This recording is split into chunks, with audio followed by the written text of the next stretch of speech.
Greetings and salutations everyone, and happy 2019. If you love that amazing intro, it was done by my good friend Laurentium. So go ahead and check him out, he's got some great machinima and all sorts of other glorious videos there too.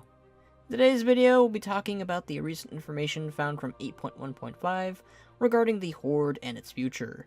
A reminder that this will contain heavy spoilers, but also that this is data mine information, and some of it will most likely change whenever it hits live. Let's get into this then, shall we? So let's start things off with what takes place immediately after the events of the Battle for Dazara lore. This will be open to the public after you complete the raid. Ashbane has been busted out of her prison and is in service to Sylvanas. Rastakhan is killed and Talanji is made Queen of the Zandalari. Baine has discovered that Vulcan's choice in making Sylvanas wasn't really his own, but something else. And the war is still ongoing, although the Horde aren't doing so great in comparison to the Alliance, as their Zandalari fleet has been crippled due to this battle. Sylvanas ultimately chooses to bring out her secret weapon, Derek Proudmoore, whom she has recently raised and has plans to use him to kill his own family, when they least expect it. When raised, Derek doesn't really understand what's going on, he's confused and scared. To make matters worse, Sylvanas has a ritual performed on him that will suppress his freedom, and this basically goes against everything that the Forsaken stands for, and once more it's enforcing again that Sylvanas is basically becoming just another Lich King through this act. When Baine learns of this, he immediately claims that this is wrong and something must be done about it, which we will get into shortly. We already knew that Baine and some of the Tauren people would oppose the ideals of the Forsaken and Sylvanas. Baine's made it clear countlessly before that the way that Sylvanas has been operating their faction goes against everything what makes the Horde what it is.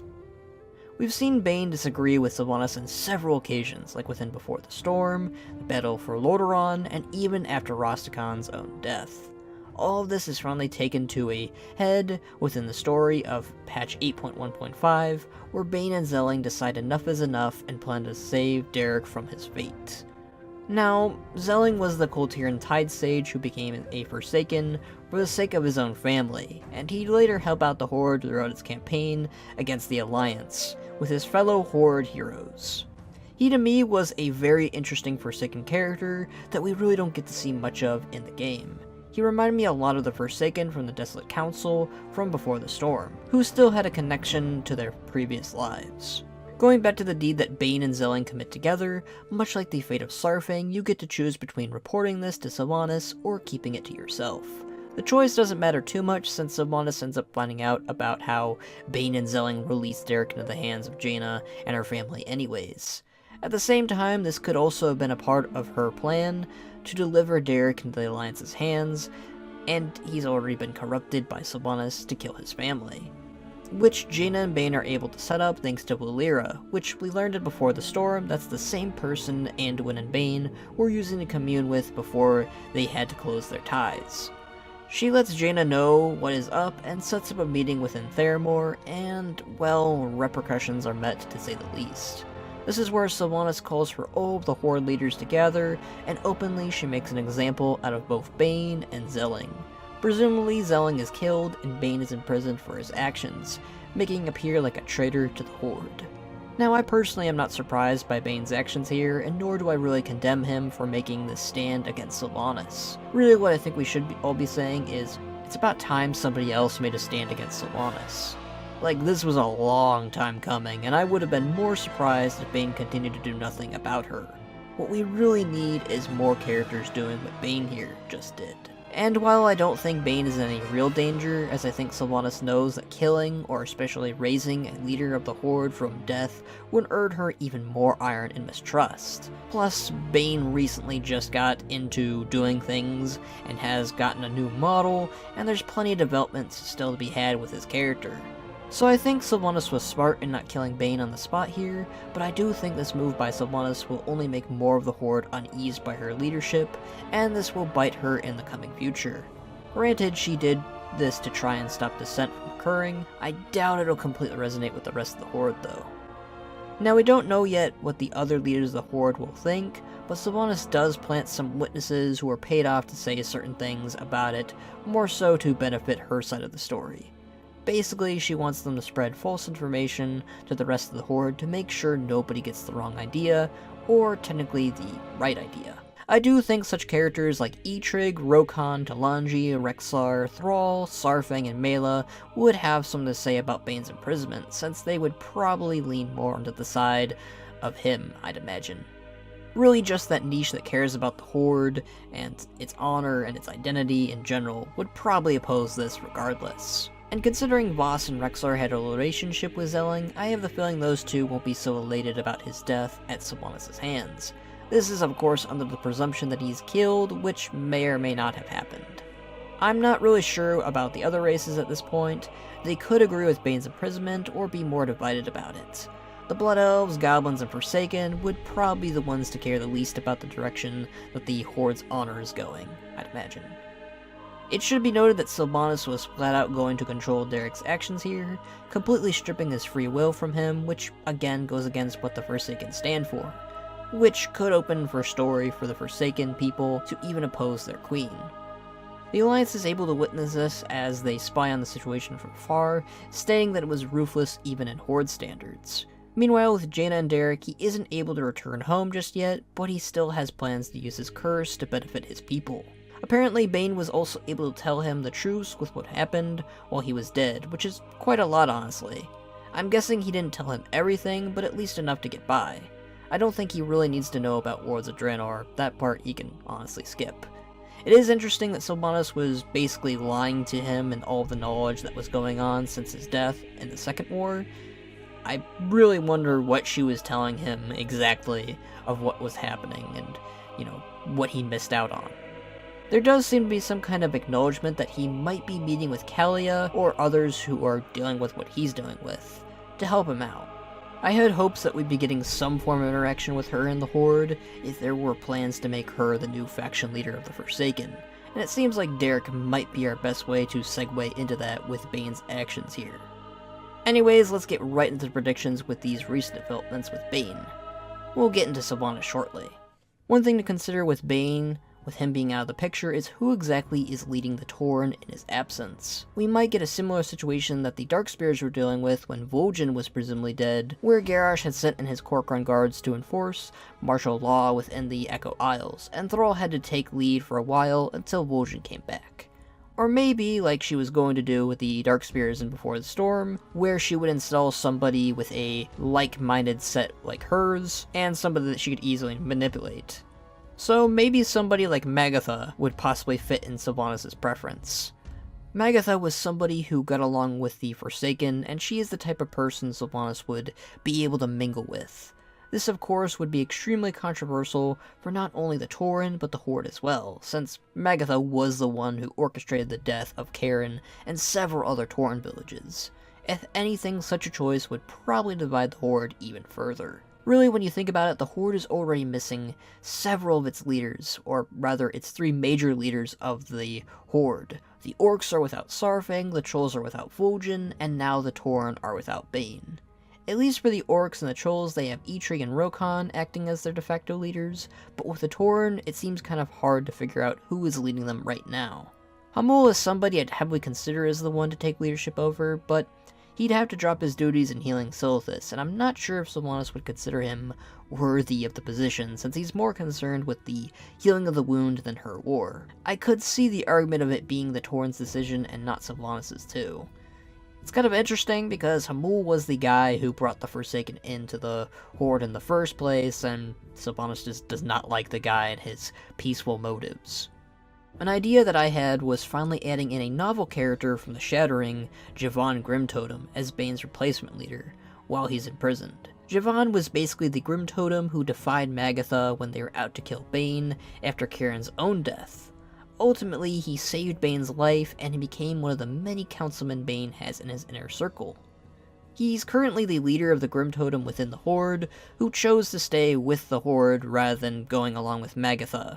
It would be nice to finally see the character in game and hold Thunderbluffs for it while he's away. It might be something Sylvanas would possibly approve of, considering she has more in common with the Grimtotem as stated before. This is of course assuming there will even be a leader established while Baine is absent. they could always have a completely left field character take over instead. Maybe in a similar situation like the Echo Isles, maybe Sarfang or Thrall or someone shows up to be the leader and protector until Baine returns. Maybe there won't even be a leader for a time until Baine comes back. Hard to really say right now, but I do think Baine will emerge out of this without too much harm. Hopefully. Let's just go ahead and knock on wood just in case. Now on to Sylvanas, then afterwards we'll top it all off with what might come out of all of this in the end. So let's start with a bit of context with what's happening with Sylvanas and Xal'atath in patch 8.1.5 and going forward. Xal'atath, who you Shadow Priests might remember from Legion, manages to free herself from her dagger and assume a more humanoid form. This is with the hero's help, and apparently she also helps awaken N'Zoth, whatever the hell that means. It's obviously nothing good for us. Afterwards, N'Zoth, or his avatar or whatever, asks us specifically to leave the dagger with him in the Crucible. Much later, somehow, Sylvanas manages to obtain the empty dagger of Xal'atath from the Crucible and has plans for it, saying something along the lines that it is a torch that will light the Horde forward, which is, no. We already know that in the patch Rise of Azshara that Anduin and Jaina will actively be stopping Sylvanas' plans, whatever they might be with a dagger, and that Sarfang will be making another return, probably his first advancement against her while she's busy. Perhaps this is where the Honorable Horde moves to free Baine from his prison, because you know full well that the people who got imprisoned in battle for Azeroth got out pretty quickly. Looking at you, Toldagor and Stormwind Stockades, your prison system blows.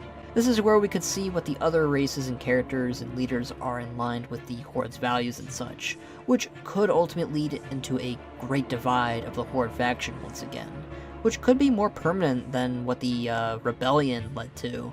We could see several characters and leaders within the Horde choose to instead go with Sylvanas, and this could be a ongoing threat and thing going on between the Horde and its leaders and races.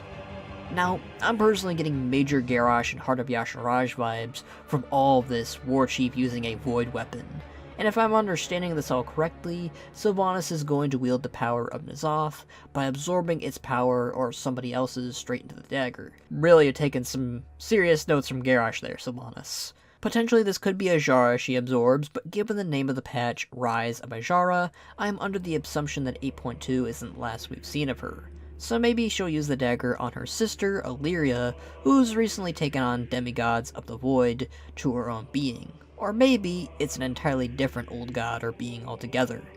Either way, Sylvanas is going to use that dagger for something, and I have my serious doubts it'll be for the good of the Horde.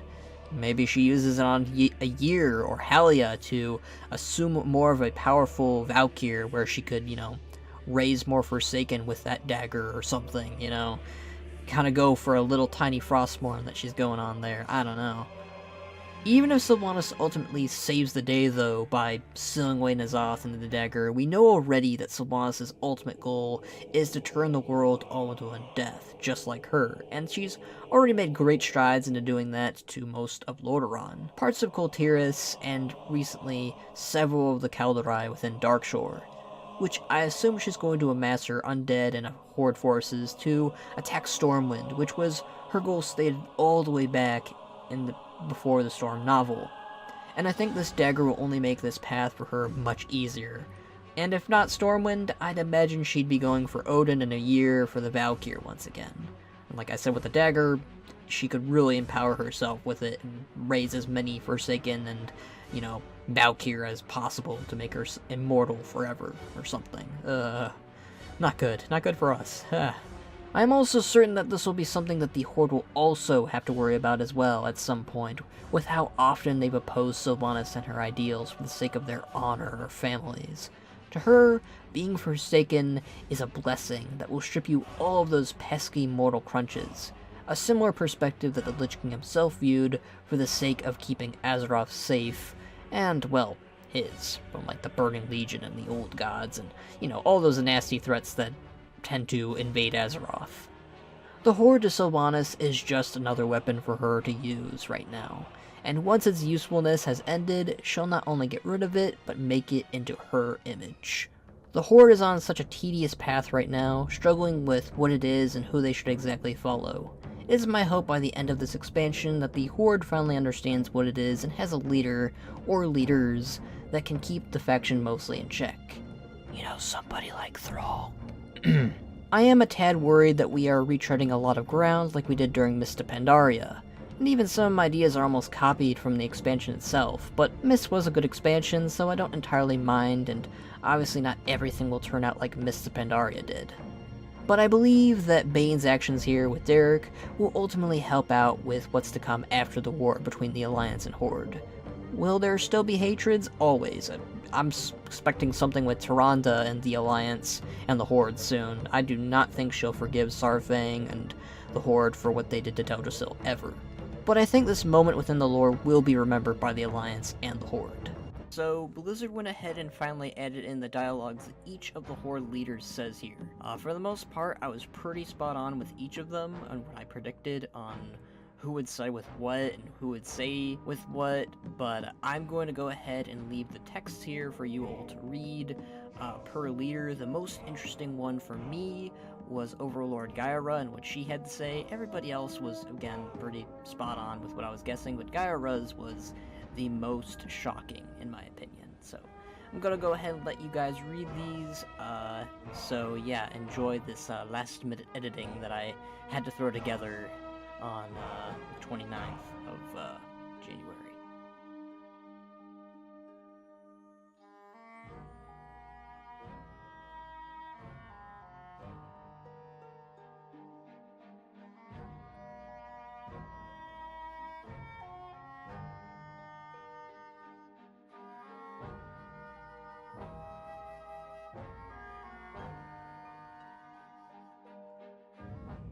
With the information we've been given about Sylvanas, I think she'll be the person to bring in the next expansion with her actions. As we know, she won't be dying anytime soon, and it would make sense to make her a pivotal character in the next expansion, since she'll ultimately survive and have a target painted across her back by some of the Horde and most of the Alliance. Likely something to do with the Scourge and Northrend, I'd imagine. Look at all those new Forsaken and Undead models that we've been getting, hint hint nudge. Anyways, Blizzard to me is doing a fantastic job of making me keep questioning what they'll be doing for the finale of this expansion. Will they defeat N'Zoth and wake up our planet's Titan? Will the Faction War chapter be closed for a long time, or continue with Tyrande? Will Sylvanas ultimately choose to leave the Horde, or just be given the boot?